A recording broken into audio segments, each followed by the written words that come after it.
are the top Easter 2025 marketing trends that businesses and marketers need to know.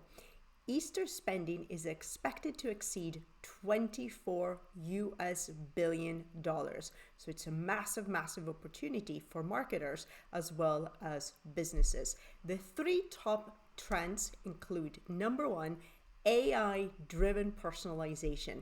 71% of consumers expect tailor recommendations according to McKinsey. Number two, social commerce and live shopping.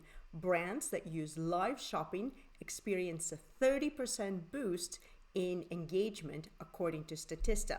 Number three, eco-friendly and ethical marketing.